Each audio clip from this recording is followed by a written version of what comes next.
నాతో పాటు నిరుద్యోగ జేఏసీ నాయకుడు జనార్దన్ మరియు నాతో పాటు నిరంతరం ఉన్న ఆయత గిరిబాబన్నతో కలిసి నిర్వహిస్తున్న ఈ ప్రెస్ మీట్ తెలంగాణ ఆర్థికం పైన, తెలంగాణ కార్పొరేట్ కంపెనీలు తెలంగాణ ముఖ్యమంత్రితో కుమ్మక్కై ఏ విధంగా తెలంగాణ ఖజానాను దోపిడీ చేస్తున్నారో, అనతి కాలంలోనే ఏ విధంగా దోపిడీ చేస్తున్నారో తెలంగాణ ప్రజలకు మరియు పోలీస్ అధికారులకు వీటిపైన చర్యలు తీసుకునే విధంగా వాళ్ళ దృష్టికి పోవడానికి నేను ఈ ప్రెస్ మీట్ చేయడం జరిగింది. నిన్నటి దినాన Telangana director general anti corruption bureau ACB గారికి పూర్తి ఆధారాలతో కూడినటువంటి పూర్తి ఆధారాలు, ఇలా ఎవ్వరు కూడా తప్పించుకునేకి లేదు. ఈ ఆధారాల గిన నిష్పక్షపాతంగా యాంటీ కరప్షన్ బ్యూరో తెలంగాణ పోలీసులు నిష్పక్షపాతంగా చర్యలు చేపడితే ఇందులో తెలంగాణ ముఖ్యమంత్రి రేవంత్ రెడ్డి గారు, రెవెన్యూ మంత్రి పొంగిలేటి శ్రీనివాసరెడ్డి గారు, మేయా కృష్ణారెడ్డి అంటే పివి కృష్ణారెడ్డి మరియు దీనికి ఈ స్కామ్కు మొత్తం కోఆర్డినేషన్ చేసినటువంటి ప్రభుత్వ ముఖ్య సలహాదారుడు వేం నరేందర్ రెడ్డి, ఈ నలుగురు కూడా జైలుకు పక్కా పోతారు. దయచేసి ప్రెస్ నోట్లో నేను వేం నరేందర్ రెడ్డి పేరు రాసి మర్చిపోయినా. వేం నరేందర్ రెడ్డి పిటిషన్లో వేం నరేందర్ రెడ్డి పేరు ఉన్నది. ఇందులో ఇలా ముఖ్యమైన స్కామ్ ఇందులో ఏంటంటే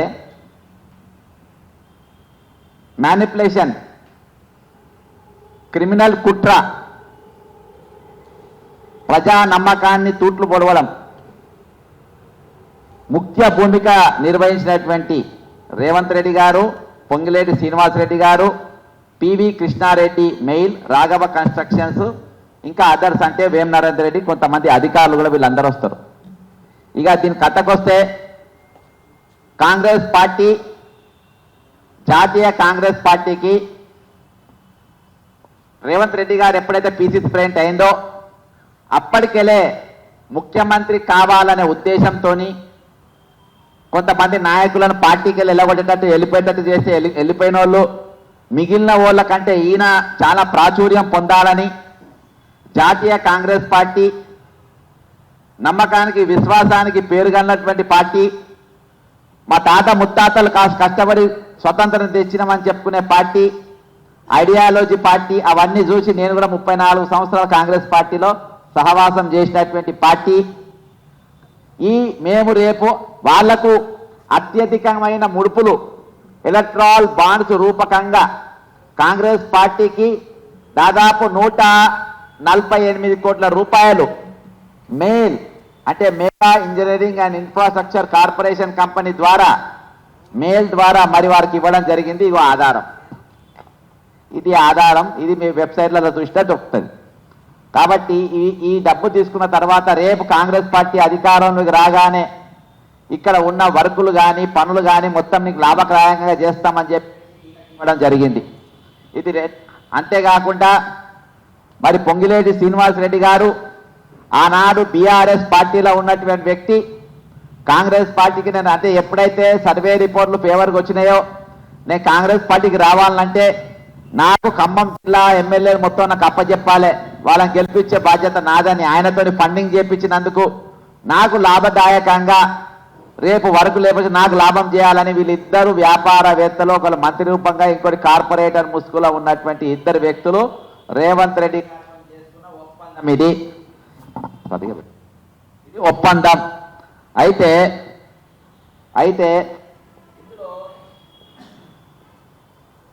mega engineering infrastructure corporation April 17, 2023 8 కోట్ల రూపాయలు ఆల్ ఇండియా కాంగ్రెస్ కమిటీకి ఇచ్చింది. Western UP power transmission company limited October 10, 2023 50 కోట్ల రూపాయలు ఇచ్చింది, అంటే ₹1 డినామినేషన్ వేసి ఇచ్చింది. నవంబర్ 2023 అంటే 2021 తారీఖున 60 కోట్ల రూపాయలు కోర్టు డామినేషన్ పెట్టించింది. మొత్తం కలిసి వెస్టర్న్ యూపీ కంపెనీ 110 కోట్ల రూపాయలు ఎలక్ట్రానిక్స్ బాండ్ రూపంగా ఇండియన్ నేషనల్ కాంగ్రెస్ పార్టీకి ఇవ్వడం జరిగింది.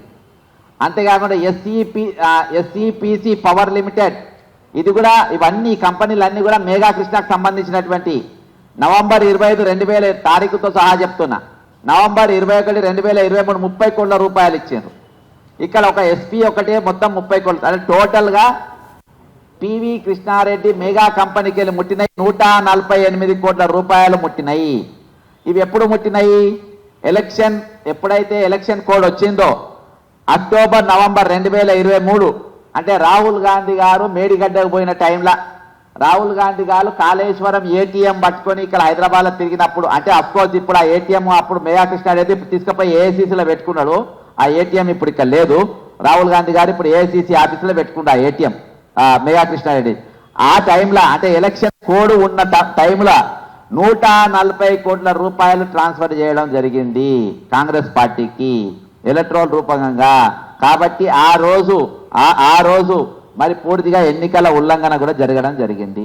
మరి అంతేకాకుండా మరి ఈ రాఘవ కన్స్ట్రక్షన్స్ ఎవరిది అంటే ఇది పొంగిలేటి శ్రీనివాసరెడ్డిది అందరికీ తెలుసు. అందులో ఆయన కొడుకు హర్షవర్ధన్ రెడ్డి, హర్షారెడ్డి, తర్వాత ఇంకో డైరెక్టర్ ప్రసాద్ రెడ్డి, తర్వాత ఆయన భార్య శ్రీమతి పొంగిలేటి మాధురి గారు, ఆమె ఫుల్ టైం డైరెక్టర్గా పనిచేసిండ్రు. దాని సాక్ష్యాలు కూడా ఇందులో ఉన్నాయి. అంతేకాకుండా ఈరోజు 2014లో మరి కోడంగల్ లిఫ్ట్ ఇరిగేషన్ ప్రాజెక్టు వ్యయం ఎంత ఉండనంటే 1,450 రూపాయల 51 లక్షల రూపాయలు మాత్రమే అప్పుడుండే. తర్వాత జిఓఎంఎస్ 69 ప్రకారం ఈ లెక్క ఉండే. దీనికోసము నారాయణపేట, కోడంగల్, మక్తల్ ఇవన్నీ కలిపి అప్పుడు 130 కోట్ల రూపాయలు ఆ రోజు వ్యయం ఉండే, శాంక్షన్ చేసింది. తర్వాత ఇది మొట్టమొదటిసారిగా 1,450 కోట్ల దాన్ని ఏకంగా 2,945 కోట్ల, అంటే 2,940, అంటే సగం కంటే ఎక్కువ 0.50 జీవో నంబర్ 14 అది కూడా ఇలా పెట్టిన 14/8/22, అంటే మొన్న ఫిబ్రవరి రోజు ఇచ్చినటువంటి పైసలు with in just a couple of months after Revanth Reddy ఇచ్చిన తర్వాత మరి అదే నెల ఇమ్మీడియట్ గా పెంచడానికి మళ్ళీ రెండోసారి ఎప్పుడు పెంచిందంటే 2000, అంటే ఫిబ్రవరి 2, 2024, అంటే రేవంత్ రెడ్డి ముఖ్యమంత్రి 2 నెలల డబల్ పెంచిండు. మళ్ళా సెకండ్ టైం ఎంత పెంచిందంటే 2,945.50కి మరి 4,350 కోట్లు. అంటే మహానుభావుడు ఎంత పెంచినంటే 1,450 కోట్ల రూపాయలు ఏకంగా 4,350 కోట్ల రూపాయలు. అంటే ఎన్నంతలు పెరిగినాయి? డబల్కు డబల్. ఇంత భయంకరంగా ఎస్కలేషన్ చేసి తెలంగాణ సొమ్మును, తెలంగాణ పైసలు దోచుకోవడానికి వీళ్ళు పెట్టిండ్రు.